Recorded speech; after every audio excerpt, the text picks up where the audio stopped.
Hola, ¿cómo están? Soy Minerva Delgado, periodista en el estado de Morelos. En esta ocasión les quiero compartir que en un esfuerzo conjunto con la Asociación Desarrollando Morelos y la plataforma Génesis Comunicación, desarrollamos un ciclo de entrevista con quienes aspiran a dirigir el Instituto de la Mujer en el estado de Morelos. Es una designación que está pendiente por concretarse en el Congreso del Estado, que es el que tiene la potestad para realizar ese nombramiento. Se trata de la institución donde se elabora, donde se determina la política pública para este sector de la población que representamos el 52% de quienes aquí vivimos. Por eso creemos que es muy importante hablar sobre los perfiles, sobre las mujeres, la currícula y los planes de trabajo de quienes aspiran a ocupar ese cargo. Dejo pues entonces aquí este ciclo de entrevistas. Sus comentarios son, por supuesto, que bienvenidos. Muchísimas gracias. Le agradezco muchísimo a Ariadna Urbina Ayala que me haya aceptado platicar con Desarrollando Morelos y Génesis Comunicación. Buscamos generar una exposición sobre un tema que está pendiente de abordarse en el Congreso del Estado, y este tiene que ver con la designación de la titular del Instituto de la Mujer en el Estado de Morelos. Ariadna es una de las aspirantes, de las 14 aspirantes a dirigir el Instituto de la Mujer en el Estado, y empezaría, además de agradecerle que se haya tomado el tiempo para platicar con nosotros, por qué quiere dirigir al Instituto de la Mujer. Ariadna, adelante. Pues muchísimas gracias, Minerva, Desarrollando Morelos, Génesis. Muchísimas gracias por la invitación y la oportunidad. Y bueno, pues efectivamente soy una de las registradas para ocupar la titularidad del Instituto de la Mujer para el Estado de Morelos. Y la pregunta, ¿por qué? ¿No? En este momento, además de la vida de una, ¿no? Particularmente mía, he transitado muy afortunadamente desde un trabajo de la sociedad civil organizada desde el 2000 aproximadamente, desde el año 2000. Empecé a participar en proyectos sociales desde el 2002 y el trabajo ha sido particularmente en el estado de Morelos. He conocido y he trabajado muy afortunadamente en el estado de Morelos, en todos sus municipios. Conocer las realidades sociales a partir de la experiencia, es decir, a partir de un conocimiento que han sido en mi desarrollo personal desde dos ámbitos, el ambiental y lo que es la perspectiva de género, me ha permitido conocer las realidades de este territorio en el que habitamos, en el que convivimos y en el que también de manera desafortunada pues vivimos una degradación sociocultural, podría yo decir, respecto de los tratos que tenemos entre mujeres y hombres, que es esto justo la perspectiva de género. Y que en estas miradas en el transitar por el Estado pues te permiten no solamente conocer, sino obligatoriamente también buscar las respuestas a esas soluciones. Y con el tiempo desde la sociedad civil, desde las organizaciones con las que he colaborado y las que presido actualmente, tuvimos la oportunidad de que como que en el transcurso del tiempo empezar a hacer investigación. Y empezamos a hacer investigación más profunda desde el punto de vista social, evidentemente, bajo estas perspectivas que te comento. Y esto nos permite entonces no solamente conocer esas realidades sociales, sino empezar a indagar de las causas para tener con mayor claridad las formas de solucionar esas posibles causas. Si bien, digamos, desde un punto de vista de la sociedad civil, que tiene una mirada bastante distinta de la que es la institucional, al mismo tiempo esto te da un otro paso en este transitar que te comento. ¿Qué es lo que ocurre después? Empezar a entender que varias de estas problemáticas y las causas de las que indagas son de carácter estructural. Y cuando hablamos de lo estructural, no solamente hablamos de aquellos aspectos sociales y culturales arraigados, sino también aquellos aspectos que fundamentaron y que construyeron las instituciones en las que hoy el Estado se asienta, ¿no? En las que se ejecuta una labor, en los tres poderes del Estado. Cuando empiezas a dilucidar qué es la parte institucional que es omisa o que es errónea en su actuar desde una perspectiva personal, por supuesto, desde esta perspectiva que te digo de la experiencia, pero también de la investigación, te permite empezar a traducir y a soñar las cosas que se pueden hacer desde allá adentro. Y después esta última etapa que te quiero comentar fue la oportunidad que tuve hace más de 2 años de empezar a contribuir más cercanamente, directamente, tanto con el Poder Ejecutivo, con el Poder, en este caso, digamos, el judicial, que sería el acceso a la justicia a través de las fiscalías. Tengo poco más de 2 años en los que afortunadamente he participado desde la comisión de sanción que preside la Fiscalía Especializada en Grupos Vulnerables, de participar como invitada en esta comisión en el desarrollo del programa estatal para prevenir, atender, sancionar y erradicar la violencia contra las mujeres. Esta última etapa de mi vida me parece sumamente importante en cuanto a mi propia experiencia, mi experiencia personal, porque me lleva también al desarrollo de la política pública y que pareciera muy fácil mencionarla, y que para mí estos 2 últimos años han sido sumamente aleccionadores. Me siento afortunada y muy agradecida de la oportunidad de haber aprendido y poner en práctica esas otras etapas de la vida que te comento y poder ver cómo sí es posible poner en la política pública del Estado lo que la experiencia de la sociedad civil ha hecho, y en este sentido agradezco y me da entonces este momento de mi vida de decir, sí sé, sí creo tener las claves de cómo poder ejecutar esa política pública y la experiencia y el conocimiento de un tema que es, y no quiero que deje de pasarse en la mención, sobre la vida, la dignidad de las mujeres de todas las edades, de todas las regiones de este estado. Ariadna, ¿cómo evalúas el desempeño del Instituto de la Mujer hasta este momento? Yo creo que el instituto ha tenido distintas etapas como para poder evaluar de una manera única al mismo, ¿no? Yo creo que por un lado ha tenido una historia muy oportuna porque finalmente el instituto emana precisamente esta demanda de la sociedad civil organizada, ¿no? Desde el 2002, ¿no? Cuando todavía se hizo una coordinación, o sea, esta demanda que ha sido histórica de los movimientos de mujeres, el movimiento feminista, el Frente Amplio de Mujeres que impulsa y que presiona para que precisamente haya formas institucionales de exigir la protección, la atención, etcétera, de distintos derechos y garantías. Por un lado, yo la evaluaría desde eso, y creo que ha habido avances, porque de no haber una coordinación, que fue lo primero que se hizo, a tener hoy una institución, es un camino muy afortunado. Para mí esa es una evaluación importante. Es una institución simbólica para las mujeres, pero también importantísima para el quehacer y el deber que tiene hacia ellas, ¿no? Hacia nosotros. Claro. Entonces, desde este sentido lo evalúo positivamente.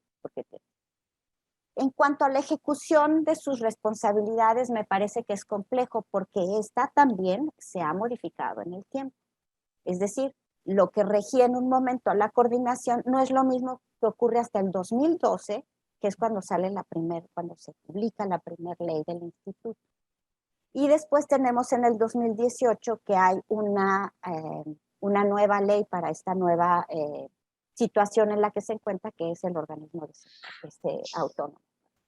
Entonces, para evaluarlas habría que primero conocer y reconocer si los objetivos de la institución eran los mismos o son los mismos, y la respuesta es no. Entonces, para que pudiésemos evaluar eso, yo no me atrevería, sino que precisamente es fundamental en cada cambio de administración o de representación o de dirección, en este caso, hacer una evaluación lineal y una evaluación diagnóstica.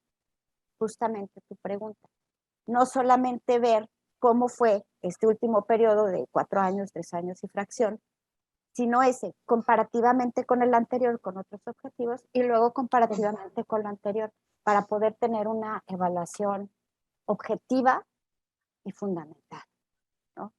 Por supuesto, de manera personal podemos criticar o tener posturas respecto a lo que se ve, pero a mí me parece mucho más concreto y mucho más objetivo hacer una evaluación al interior de la provincia. Exacto. En caso de que tú resultaras favorecida con el voto de los diputados, ¿qué acción o qué programa implementarías de inmediato? De que esto es algo que si me permites, quisiera hacer algunas precisiones.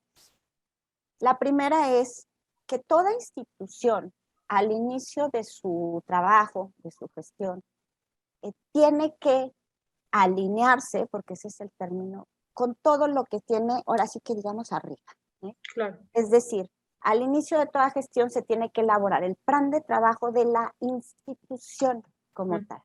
Y no se puede modificar porque tiene que estar alineado, pero al mismo tiempo, al estar en un gobierno estatal, y aquí me regreso, por ejemplo, al programa estatal para prevenir, atender, sancionar y erradicar la violencia contra las mujeres, el PEPASE, el instituto, la institución debe seguir alineada a este programa que ya se elaboró de manera colectiva y que rige estos 6 años. Entonces, este es un programa. El instituto no puede sacarse la manga ahora uno nuevo. Hay un marco normativo y un marco de ejecución para su actuar que ya está definido, de aquí por lo menos que tiene que estar alineado con lo que vienen los siguientes 3 años. Ese es uno, ¿no? Hay otro programa que es el propio de la institución y puede tener cosas sumamente efectivas, ¿no? Funcionales, que tuvieran un impacto social o no. Se me haría muy aventurado en un momento dado decir, se entra para aplicar uno nuevo sin tener la evaluación previa de lo que ocurrió, de cuáles son salvables, cuáles son modificables, cuáles se deben de cambiar o cuáles deben de permanecer en el tiempo, ¿no? Sería como un primer aspecto que creo que debe clarificarse en cuanto al funcionamiento de la institución. Punto y aparte de lo evidente, que es que no puede hacer nada que esté fuera de su propio marco normativo, ¿no? Que es la propia ley de bueno. Y por otro lado, ¿qué es lo que se pide cuando entras? ¿Qué es lo primero que quieres hacer? Yo lo primero que haría es justamente esto que hemos mencionado, una evaluación. Una evaluación, claro. Una evaluación institucional, es decir, una evaluación de las acciones que realizó la institución y su impacto social, si es que existen indicadores al respecto. Pero hay otro que es la evaluación al interior de la institución. Es decir, la manera en la que estaba conformado fue eficiente, la manera en la que se aplicaron los programas, manuales, metodologías, etcétera, fueron funcionales. Las personas que lo ejecutaron cumplieron con su responsabilidad de manera cabal, tuvieron las herramientas suficientes para efectuar su trabajo. Entonces, para mí estas son preguntas que difícilmente se pueden tener antes de una evaluación. Pero creo que a partir de eso te puede dar lo más importante que es esto. La segunda cosa que quisiera yo mencionar. Se percibe, ¿no? A veces que en todo cambio, la propia estructura interna se preocupa si voy a perder mi trabajo, se preocupa de que si lo hice me van a venir a evaluar. Ahí viene esa señora que habla de la evaluación, ¿no? Entonces, hay una tensión propia de la institución. Y a mí me parece importante que eso, socialmente hablando, para personas que trabajan al interior de la institución con problemas muy complejos como lo es la violencia, la atención a la violencia, vivir todos los días hablando de esto. Me parece que también la institución necesita mostrar justamente esa fortaleza de una institución para que permanezca en el tiempo y hacer las cosas de manera gradual, profesional, y no llegar a dar lazos de que vamos a cambiar, no, en mi percepción personal, porque es importante la continuidad del trabajo precisamente por lo que estoy mencionando. Su impacto hacia las personas, las mujeres particularmente hacia las que se dirige. Entonces, ¿qué es lo que se hace, en mi opinión, llegando de mí o de cualquiera? Asegurar que esa institución está fortalecida y que va a tener las condiciones suficientes de permanecer. Y las instituciones no se mandan solas. Tienen personas, seres humanos ahí adentro que viven, que sienten y que también están, yo quiero pensar, que también están preocupadas por la propia institución, ¿no? Entonces me parece que eso es importante como en otro aspecto. Sí, claro. Ariadna, Morelos lamentablemente ocupa uno de los primeros lugares en violencia feminicida. Desde tu percepción, tu experiencia, tu conocimiento, ¿cómo se tendría que abordar este tema?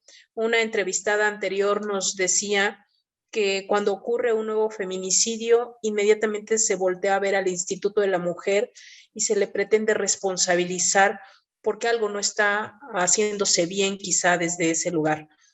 ¿Cómo observas tú este tema? Bueno, yo creo que justamente eso nos está diciendo a veces la falta de claridad respecto a las responsabilidades del Exacto. instituto y del quehacer que le toca al instituto.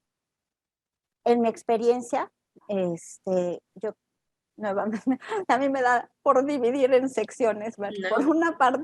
Por una parte, la violencia de género, cuyas expresiones máximas pueden culminar con el feminicidio, son un asunto que nos toca a todas y a todos. Yo creo, sin lugar a duda, que hay una degradación sociocultural significativa de la cual todas y todos somos parte.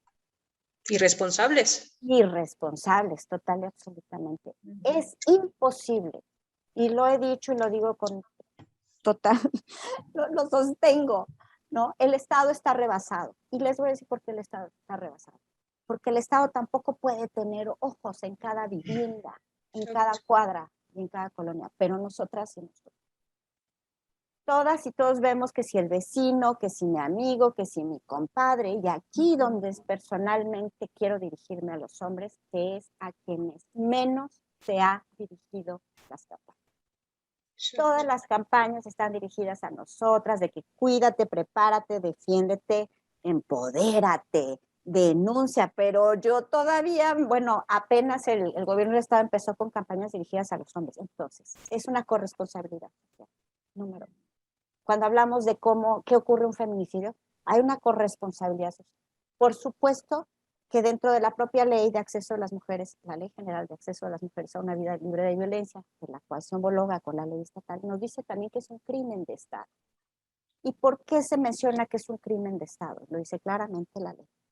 Porque también hay una parte donde hay estos 4 ejes de acción que menciona la ley, que es la prevención, la atención, la sanción y la rehabilitación. Y estas son responsabilidades del Estado. Entonces, sí se considera un crimen de Estado en el sentido de estas 4 responsabilidades que le corresponden.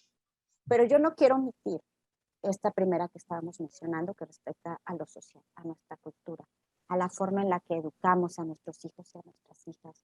Yo cada vez escucho más en la narrativa social que la forma de educar a los hijos y a las hijas es luego bajo la amenaza, ¿no? Seguimos reproduciendo, o sea, hay todo un aspecto que, bueno, seguramente no nos va a dar tiempo, pero no quiero dejar de lado este primer aspecto, ¿no? Sí. El segundo aspecto sí tiene que ver, evidentemente, con el quehacer de las instituciones, porque me regreso a estos 4 ejes, y la pregunta es, ¿las acciones de prevención tienen impacto? Y las del otro eje, y las del otro eje, y las del otro eje, ¿tienen impacto? Y aquí hay una cosa que es importante, regresando a la mejor al inicio de nuestra conversación, que tiene que ver con la evaluación. Pero yo pregunto, ¿cómo se puede evaluar si no existen indicadores de impacto? El Estado mexicano, a partir de, sobre todo, de que se establecen esta responsabilidad del Estado mexicano para cumplir con lo que ha firmado históricamente como Estado parte en tratados y convenios internacionales, pues también nos dice, pues un poco que tenemos que cumplir con tales y cuales. Entonces México se volvió experto en indicadores de cumplimiento. Sí, cumple. Ajá. Y los de impacto, ¿no? ¿Dónde quedaron?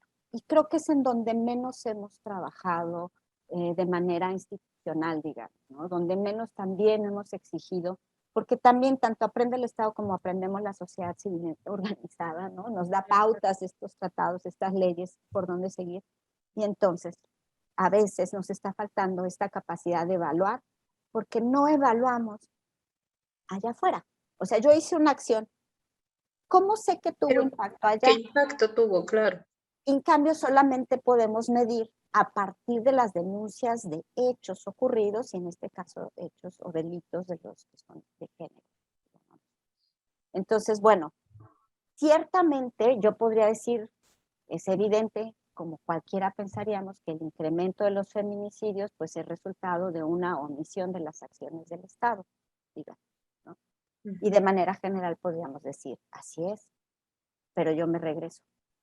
¿Cómo puedo resarcir que lo he estado haciendo mal si no sé exactamente dónde lo he estado haciendo mal? Y otro aspecto que también me parece relevante es cómo voy a saber si lo estoy haciendo mal si mi mirada es patriarcal.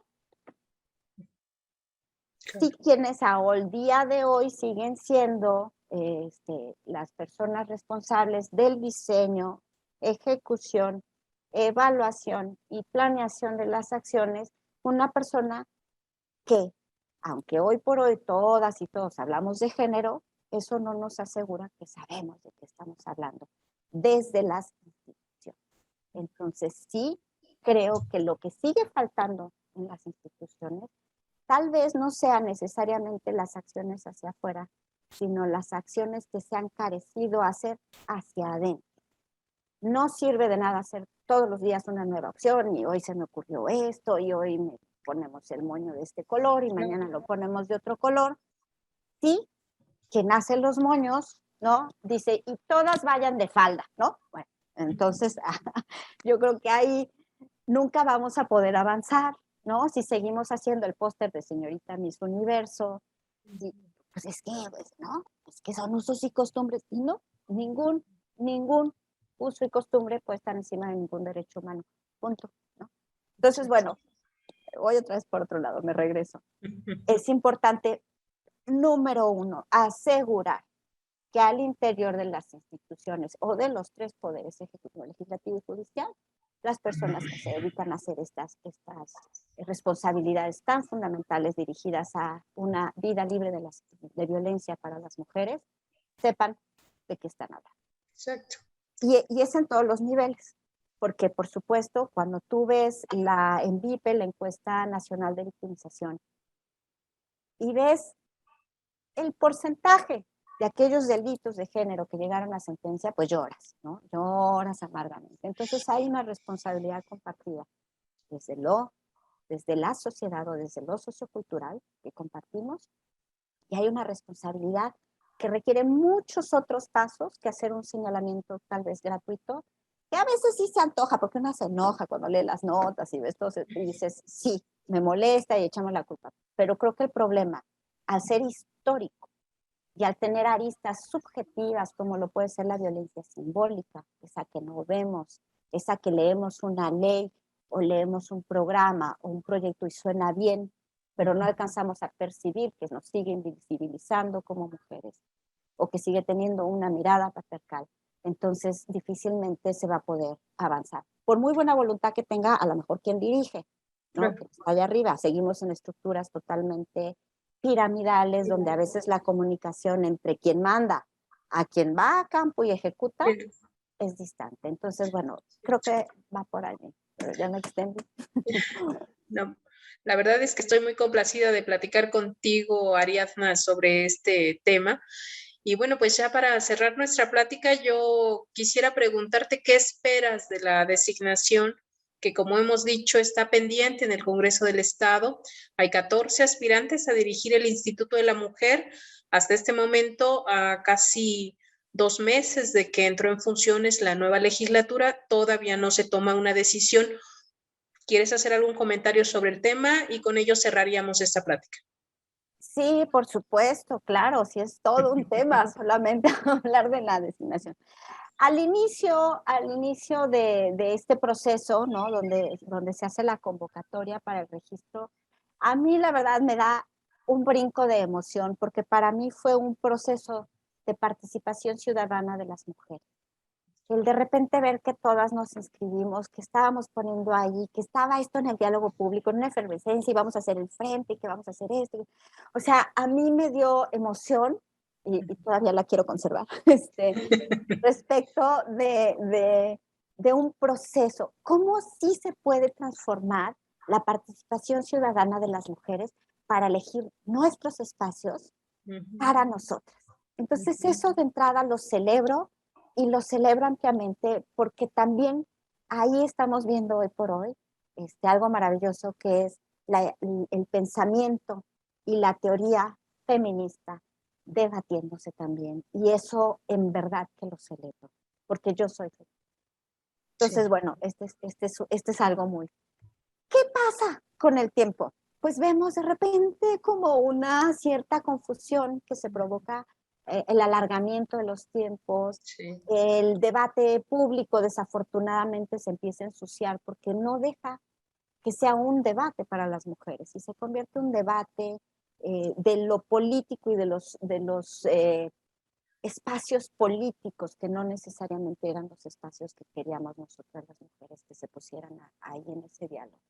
Entonces, bueno, sí coincido en que la anterior legislatura no solamente fue sumamente deficiente en este proceso, como en muchísimas otras circunstancias, o sea, para nosotras, por ejemplo, que se echaran abajo algunas leyes que ya teníamos ahora sí que trabajadas desde la sociedad civil, que era en el aspecto, por ejemplo, electoral, que siguió ahí quedando a medias, tú sabes, el 690, el famoso, y todo este debate, digamos, ¿no? Sí. Entonces, bueno, llega a esta nueva legislatura y la verdad es como otra vez agarras impulso y dices, sí, ahora están empezando bien y vamos a ver esto. Y Yo creo ya viene el nombramiento y no llega. la semana que entra. Exacto. Y la semana que entra, ya he oído lo de la semana que entra, ya no sé si la semana que entra era esta o la que entra, ¿no? Pero bueno, la semana que entra. Yo hago el trabajo que hago porque sí creo que las cosas se pueden hacer. Y sí creo que hay una oportunidad para demostrar que las cosas se pueden hacer de una manera diferente. Y este sería como mi llamado y mi expresión respecto al proceso y a la actual legislatura, la 55ª legislatura. Elijan a partir de la experiencia, el conocimiento, la currícula y lo que conocen de las que están de las 14 por igual. Elijan a partir de esos criterios y elijan, por favor, teniendo como primer punto en su mente que esto va a impactar sin lugar a duda en la vida y la libertad de las mujeres que habitamos el Estado. Y si ese es su primer pensamiento, entonces seguramente tu decisión será la mejor. Y yo a eso apelo. En verdad que a eso apelo. Muy bien. Pues yo te agradezco muchísimo, Ariadna, esta conversación, esta charla contigo para hablar de este importante tema que, como te decía al inicio, Desarrollando Morelos y Génesis Comunicación quieren abonar a este debate público sobre la importancia del Instituto de la Mujer, la política pública que ahí se elabora y la ejecución y los resultados que también deben derivar de esta institución. Agradecida contigo por el tiempo que me destinaste y bueno, pues dejamos aquí la plática para que la puedan escuchar los diputados, pero también todos los ciudadanos interesados que debíamos estar todos en este tema tan importante. Muchísimas gracias y hasta la próxima. Muchísimas gracias. Hasta la próxima. Hasta luego.